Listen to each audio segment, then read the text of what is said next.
Kung hindi po kayo matapang, umuwi na kayo. Hindi po yan masamang salita, hindi yan. Ang dahilan po kung bakit dapat umuwi na lang tayo. No? Kasi kung hindi natin na lalabanan itong nangyayari ngayon, tatagal to ng 3 taon pa. Kaya nyo pa ba tumagal ng 3 taon? Sa totoo lang, sino bang siraulong magpapaulan? Diba? Magkasakit pa tayo, napakamahal ng gamot. Kung hindi naman karapat-dapat yung pinaglalaban natin. Ito sa totoo ito, ako kasi ang isa ko lang pong pangako sa inyo, lagi ako nagsasabi ng totoo. Kahit kakampi ko, kung hindi totoo yung sinasabi, hindi ako makikiride. Hindi ako ganun eh. Hindi ako politician, hindi ako ganun. Sa totoo lang ba, gumaan ba ang buhay nyo ngayon? Diba? Ngayon, lahat ba yan maisisisi natin sa administrasyon? Siyempre hindi. Pero halos lahat maisisisi mo sa administrasyon. Sabi nila yung flood control hindi nag-work dahil sa hangin. Kung nung panahon ni Duterte sinabi yan, babanatan niya ng foreign media. Ngayon may bumabanat ba? Wala. Diba? Kasi nakasuksok sila sa bulsa Hindi, ako totoo lang hindi po ako aktivistang ganap kayo yun, bilib ako sa inyo. Pero kailangan makita natin yung totoo. Yung Rappler dati, kung banatan si Duterte, mabahing lang. Binabanatan na sa front page ng Rappler. Correct. Ito, yung nangyayari ngayon, kung ano-ano ng baha, kung ano-anong mga pagkikidnap, lumalabas ba sa Rappler? Hindi ko na po matatagalin pa si Attorney Jimmy Pondo! Ano pa po natin?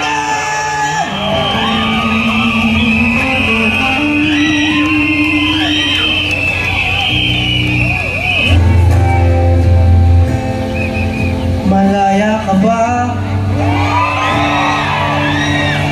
Parang hindi.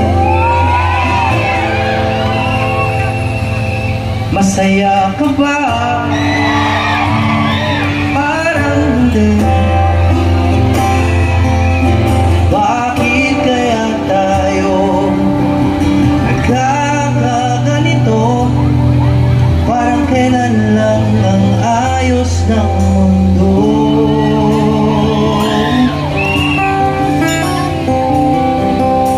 Nabudol ka ba? Nabudol ka ba? Di ko alam. Natuto ka ba? Sana naman. Bakit kaya tayo kakaganito? Parang kailan lang Duterte ang Pangulo.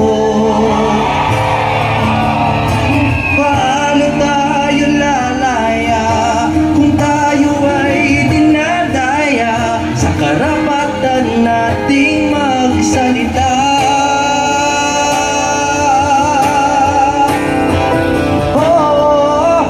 Ang maisog ay malaya, magsalita at manampalataya.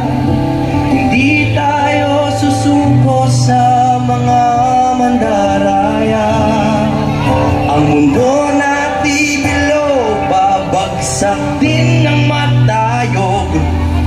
Sino ang matitira? Tayong maisog.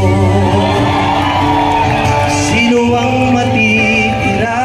Tayong maisog. Sino ang matitira?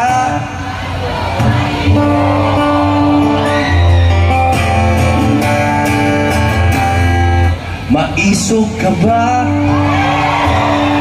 Magsalita. Lalaban ka ba? Halika na. Magkaisa tayo sa pag-ikot ng mundo. Duterte muli ang ating Pangulo. Sino ang matitira? tayong maisog. Maisog kami! Maisog kami! Maisog kami! Maisog kami! Maisog kami! Maisog kami!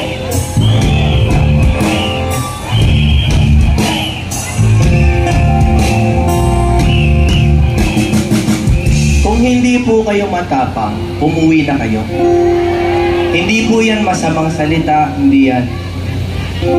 Ang dahilan po kung bakit dapat umuwi na lang tayo. No? Kasi kung hindi natin na lalabanan itong nangyayari ngayon, tatagal to ng 3 taon pa. Kaya nyo pa ba tumagal ng 3 taon? Sa totoo lang, sino bang siraulong magpapaulan? Diba? Magkasakit pa tayo, napakamahal ng gamot. Kung hindi naman karapat-dapat yung pinaglalaban natin. Ito sa totoo ito, ako kasi ang isa ko lang pong pangako sa inyo, lagi ako nagsasabi ng totoo. Kahit kakampi ko, kung hindi totoo yung sinasabi, hindi ako makikiride. Hindi ako ganun eh. Hindi ako politician, hindi ako ganun. Sa totoo lang ba, gumaan ba ang buhay nyo ngayon? Diba? Ngayon, lahat ba yan maisisisi natin sa administrasyon? Siyempre hindi. Pero halos lahat maisisisi mo sa administrasyon. Sabi nila yung flood control, hindi nag-work dahil sa hangin. Kung nung panahon ni Duterte sinabi yan, babanatan niya ng foreign media. Ngayon, may bumabanat ba? Wala! Wala! Diba? Kasi nakasuksok sila sa bulsa Hindi, ako totoo lang hindi po ako aktivistang ganap Kayo yun, bilib ako sa inyo.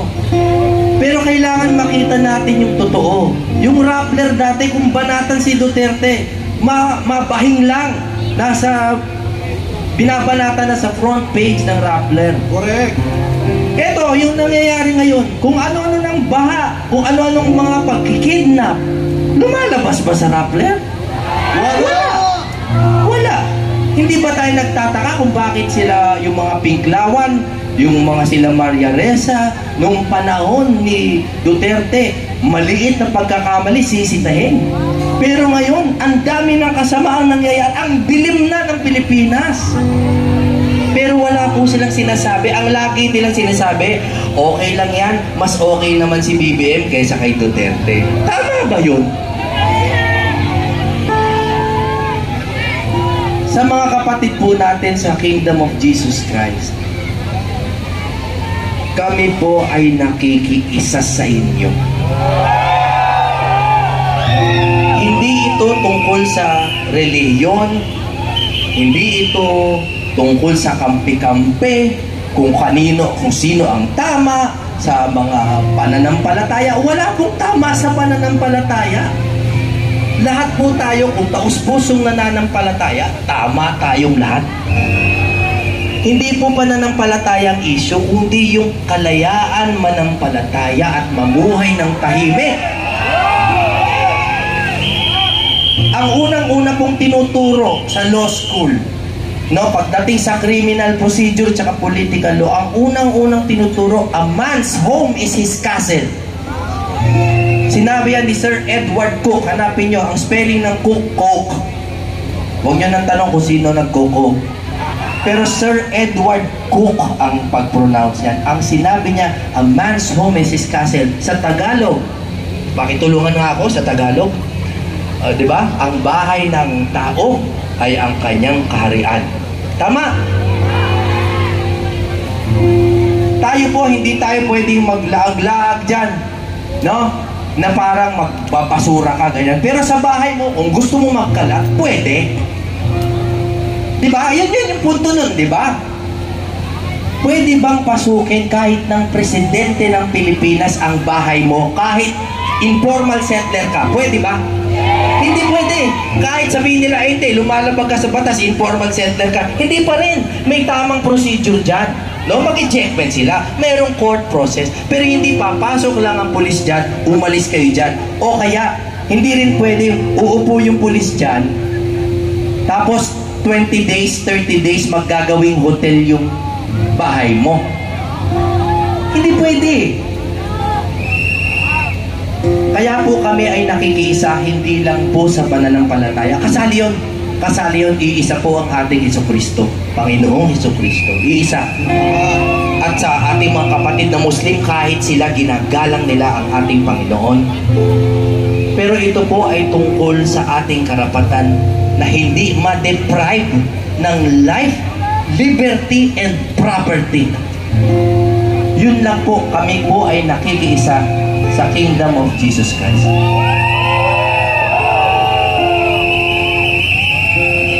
Meron akong ginawang kanta. Alam niyo kung ano title? Kasi kala ko tatakbo si Inday Saray. Tumakbo. Dati nahihiya ako sabihin to kasi baka magalit siya. Ayoko naman siya magalit sa akin.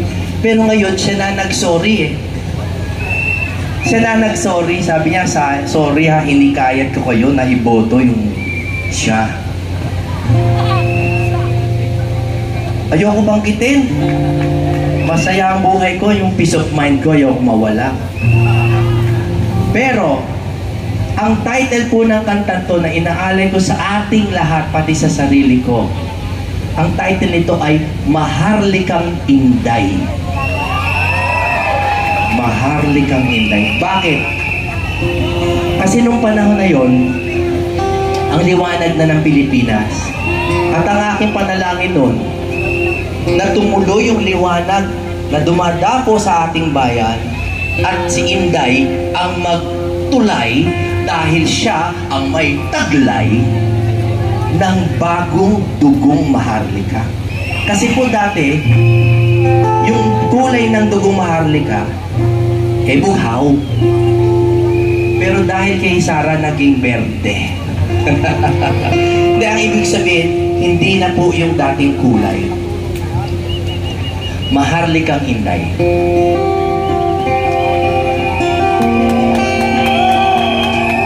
May mga lyrics ngayon dito, may lyrics dito na hindi na bagay sa ngayong panahon. Isipin nyo na lang, bumalik tayo sa 2021, 2022, nung tayo ay namimili pa at umaasa na sana ang maging bagong Maharlika ay si Inday. Nagsimula na ang pagbabagong hindi hintay, katotohanan na naghaharing salaysay. Hininto ang kasaysayang Maharlika, na ibalik ng tunay na mandirigma. Si Duterte yun, syempre. Bagong dugong dumadaloy sa bayan, walang bahid ng luma na kaharian. Mayroong pangako sa iyong dugong bughaw, walang ibang matutulay kundi ikaw. Maharlikang Inday, ikaw ang may taglay, ikaw lang ang tulay. Maharlikang Inday, lahat sumisigaw, bagong dugong bughaw, mula sa akila ngayon ikaw. Mula sa akila ngayon ikaw. Sayang, no? Sayang. Pero palagay niyo, pwede pa? Ang lakas ng ano? Pwede pa no? Alay natin. Alam niyo kung bakit pwede? Dahil God knows best.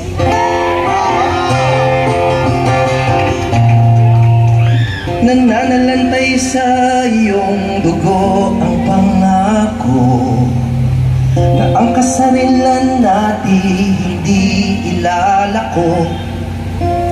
Ang bukas ay nakasalalay sa iyo, kailangan lang ang matamis mo na, oh, oh.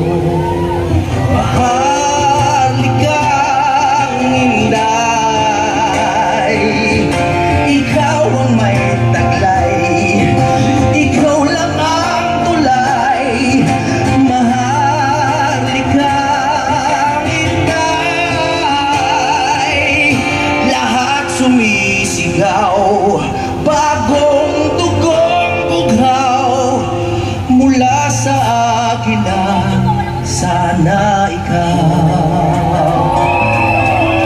Mula sa akin na sana ikaw.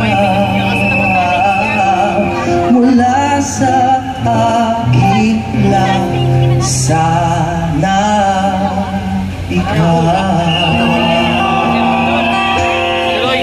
Mabuhay po kayo lahat. Tandaan niyo po, hindi natin kailangan, pati konstitusyon, hindi natin kailangan para malaman na tayo ay malaya, manampalataya, magsalita at magmahal. Hindi natin kailangan ng basbas, hindi natin kailangan ng permiso. Ang buhay na to ay galing sa Diyos, hindi galing sa presidente. Ang bahay nyo galing sa Diyos, hindi galing sa presidente. A man's home is his castle. At ang nakakapasok lang sa bahay ko ay ang Panginoong Diyos.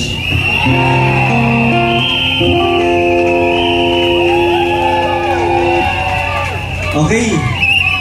Laban kasama ang bayan! Laban kasama ang bayan! Ayun,